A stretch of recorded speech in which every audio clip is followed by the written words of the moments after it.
विधानसभा के परमानपुर गांव में पहुंचे हैं और जनताओं से मिल रहे हैं। क्या कुछ लोगों से उम्मीद करते हैं? मैं यहाँ जनता का आशीर्वाद लेने के लिए आया हूँ, अपनी पार्टी की मजबूती के लिए, और लोगों से ये आह्वान करने आया हूँ, जाति धर्म से उठ करके विकास के लिए वोट करें, अच्छे कैंडिडेट को चुनें, जो भी कैंडिडेट हो।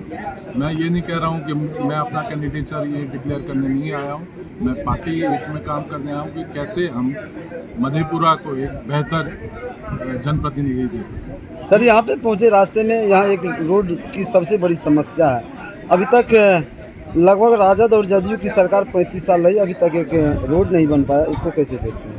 इसमें मुझे जो पता चला है कि ये मुख्यमंत्री ग्राम सड़क योजना के तहत ये पास हो चुका है, इसका टेंडर भी हो चुका है, लेकिन उसमें कुछ बता रहे हैं कि कुछ पार्ट का टेंडर नहीं हुआ है। किस वजह से हुआ है वो मैं पता करूंगा, उसके बाद मैं उसको। सर, जहाँ तक आपकी सरकार सत्ता में है नीतीश जी की, और वो वादे कर रहे हैं कि सभी जगह रोड की में सही तरीक़ा से बन चुका है और हर गली नली तक पहुँच चुका है, लेकिन आपके सामने एक प्रेजेंट में रोड बना हुआ नहीं है।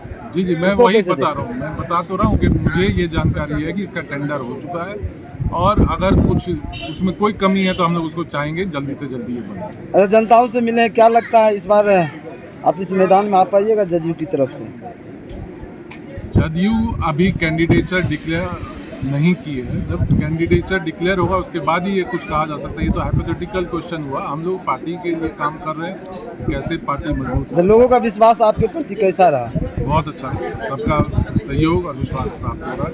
सर, सबसे बड़ी सवाल है आजकल जो विपक्ष उठा रहे हैं। आप एक लोग के प्रोफेसर भी हैं, कहीं न कहीं लोग को अच्छा जानते हैं।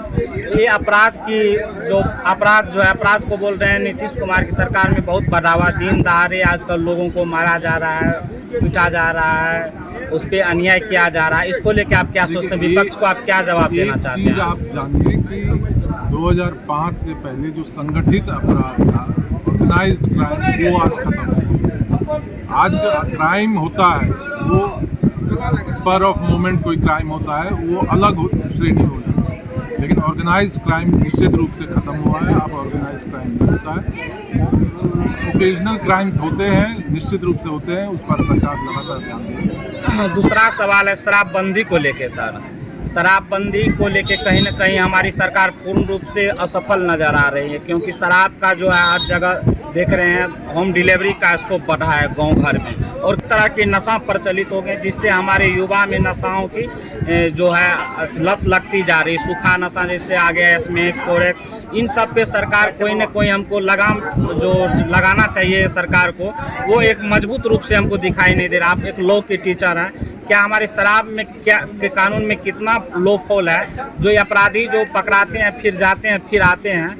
देखिए, शराबबंदी लागू तो समाज हित में सरकार के द्वारा किया है। इसमें जब तक समाज का सहयोग नहीं मिलेगा तब तक इसको पूर्ण सफलता मिलना सब लोग देख रहे हैं कि उसमें थोड़ा मुश्किल है, लेकिन सरकार लगातार प्रयासरत है कि कैसे इसको बेहतर समाज हित में इसको लागू किया जाए। और सब आप देख ही रहे हैं, समाज को भी इसमें आगे आना होगा, समाज के व्यक्तियों को, आप जैसे पत्रकारों को, सबको आगे आना होगा, और पुलिस को इसका इंफॉर्मेशन, हेल्पलाइन भी है इसके लिए, जिस पर आप अगर फ़ोन करके इंफॉर्मेशन देते हैं तो आपका आइडेंटिटी गुप्त रखा जाए और उस पर कार्रवाई होगी। लेकिन उस वांछित सफलता उसमें नहीं मिल रही है, क्योंकि समाज के तरफ से उसमें अभी भी सहयोग की कमी है। तो सर, इस तरह के जब आप प्रोग्राम करते हैं न कहीं हमको और आपको सबकी जिम्मेदारी है जो समाज में एक जागरूकता फैलाएं, क्योंकि आपराधिक से जो हम लोग की भय है, जैसे हम पत्रकार हैं, कहीं न कहीं सबके मन में एक डर आता है। तो इस डर को हम कैसे ख़त्म करेंगे? कहीं न हमारे साथ प्रशासन भी नहीं आते, क्योंकि वो सब मिली भगत हो जाते हैं उनके साथ। अगर कोई इंडिविजुअल कहीं कोई क्राइम होता है वो अलग चीज़ है। ऑर्गेनाइज्ड क्राइम में आपको बताया कि ऑर्गेनाइज्ड क्राइम अब बिल्कुल ख़त्म हो चुका है। पहले जिस तरह से एक्सटॉर्शन था उस तरह का क्राइम अब कहीं नहीं है। अब छुट छीन ये सब तो होता है, वो समाज में अब जैसे जैसे अनएम्प्लॉयमेंट बढ़ेगा तो नेचुरली ये सब बढ़ता है, ये तो उसका बाई प्रोडक्ट। सर, पटना में एक व्यापारी की दिन दहाड़े हत्या कर दी जाती है, थाना की 500 दूरी में, इस पर क्या कहना चाहिए? बहुत दुखद है।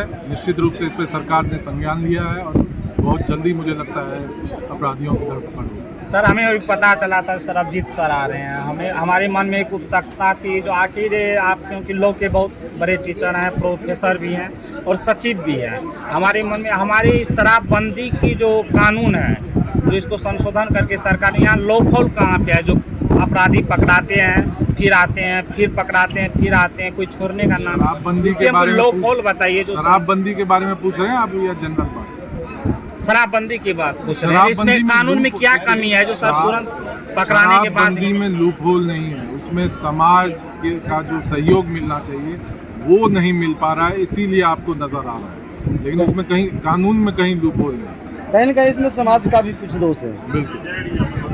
क्या सर इसके लिए आप जागरूकता अभियान चलाएंगे जब तक चुनाव है, इसके लिए लगातार आपकी पार्टी आपकी सरकार है? माननीय मुख्यमंत्री जी लगातार इसके लिए प्रयासरत हैं और हम लोग इस पर बहुत सा कार्यक्रम भी चला रहे हैं मद्य निषेध पर और शराबबंदी पर, और लगातार आगे चलता है।